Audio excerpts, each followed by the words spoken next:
Olá, meu querido irmão, que a paz de Cristo, o amor de Deus esteja no seu coração, porque eu quero falar contigo nesta oportunidade que Deus nos dá, um pouquinho a respeito do livro de Neemias, onde nós podemos tirar lições maravilhosas. Se você prestar atenção naquilo que nós vamos falar, você vai ver que aqui há lições que são lindas.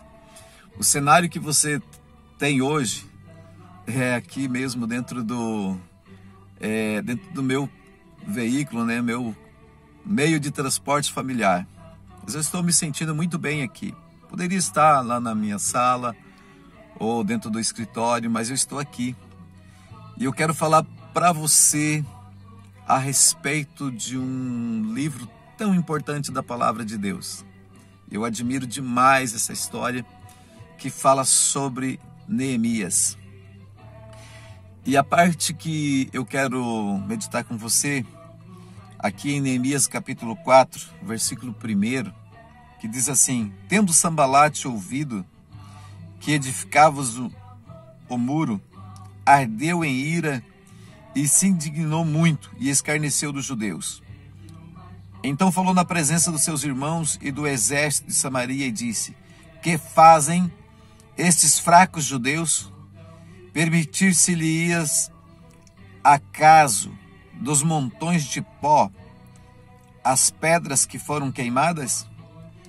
Estava com ele Tobias, o amonita, e disse: ainda que edifiquem, vindo uma raposa,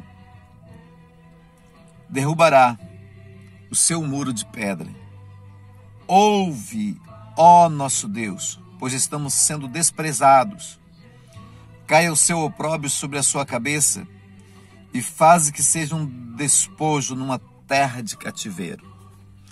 A oração de Neemias, por causa dessa afronta em que a zombaria desse Sambalate dizia que uma raposa batendo contra os muros de Jerusalém que eles estavam construindo ia derrubar os muros. Mas não abalou a Neemias. Vamos lá? Vamos tirar lições importantes? Hoje eu vou começar só um pouquinho sobre isso. Em outra oportunidade eu retomo esse assunto aqui. Talvez amanhã ou depois. Mas o que eu quero ver contigo? Olha só. Nós estamos aqui que Neemias está liderando um povo em plena crise. Um povo que já, uma remessa de cerca de 50 mil, havia atravessado o deserto e vindo para Jerusalém para edificar a cidade e habitá-la novamente. Mas esse povo estava vivendo em plena crise de identidade. Sabe quando o povo passa daquele período em que ora a Deus, fala em Deus, mas ao mesmo tempo aceita tudo que vem de fora, que vem do mundo secular? É a mesma história assim, ó. Nós criticamos os políticos de hoje, mas votamos nos mesmos políticos e permitimos que o mesmo sistema perpetue no poder. O povo de Israel estava assim, inconformados com a escravidão, mas ao mesmo tempo não estava lutando, não estava fazendo nada para que aquela situação mudasse. Um povo em plena crise de identidade. Eles estavam dessa forma, porque eles ficaram tempos vivendo sob a escravidão. E agora eles haviam vindo para Jerusalém para reconstruir a cidade. Reconstruir a cidade significava terminar tudo o que precisava ser feito, mas eles pararam. Eles fizeram algumas reformas, fizeram suas casas, mas eles pararam, eles desistiram. E é com essa gente que Neemias está lutando. É com isso que ele precisa, sem levar em conta ainda que temos aí os zombadores, como Sambalate, Tobias e outros que se aliaram a eles.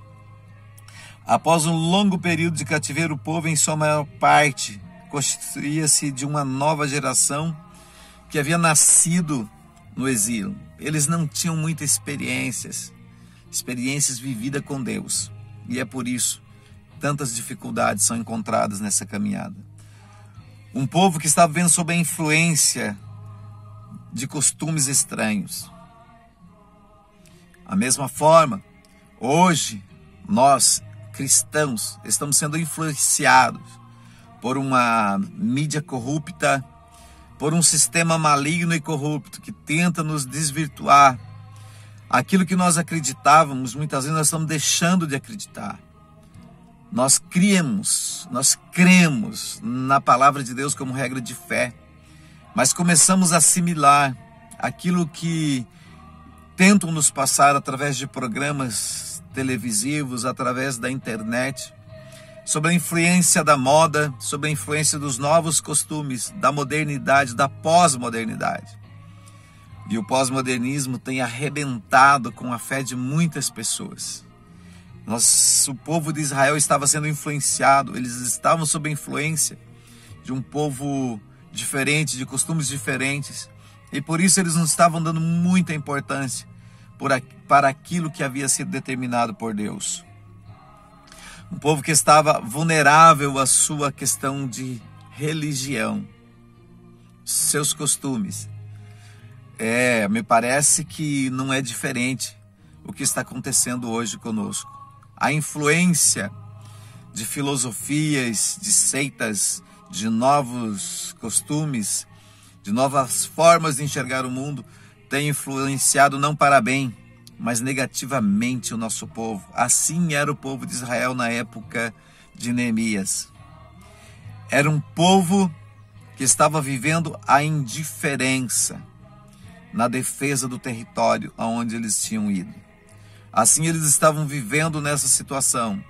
E era com essa gente que Neemias deveria trabalhar.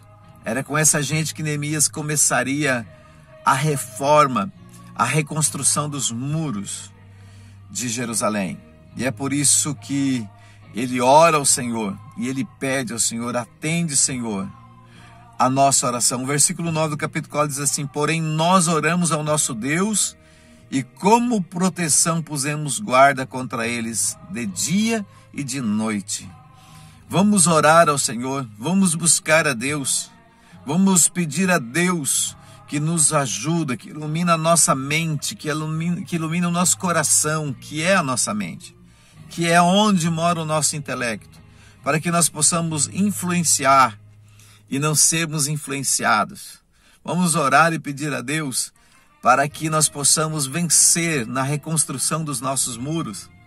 Vamos orar e buscar a Deus para que nós possamos fazer diferente do que aqueles que estão se deixando levar pelos costumes dessa época.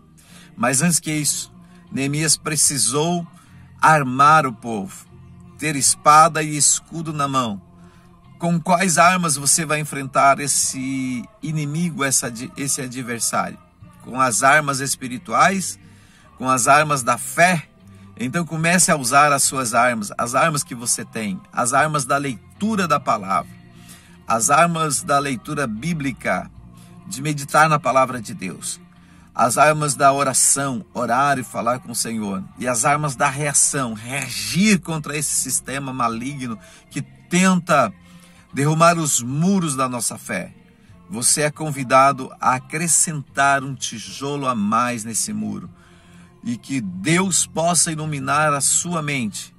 E nós voltaremos nesse assunto aqui, continuaremos uma série de palavras a respeito do livro de Neemias, e eu convido você a ser parceiro na reconstrução dos muros da fé. Que Deus te abençoe, que Deus guarde o seu coração. Pai, em nome de Jesus, eu oro pela vida dos meus amigos, dos meus irmãos, eu oro pela minha família e te peço, Senhor, nos ajuda a vivermos em um tempo, Senhor, que devemos nos cercar dos muros da oração, da palavra, da fé, da confiança, da certeza de que o Senhor continua conosco. E em vez de sermos influenciados, possamos influenciar este mundo, em nome de Jesus. Amém. Que Deus te abençoe, em nome de Jesus, um grande abraço, fique com Deus. É o meu desejo no seu coração, para o seu dia a dia, é que você esteja firme e inabalável, seguindo os passos de Jesus. Um grande abraço, que Deus te abençoe em nome de Jesus.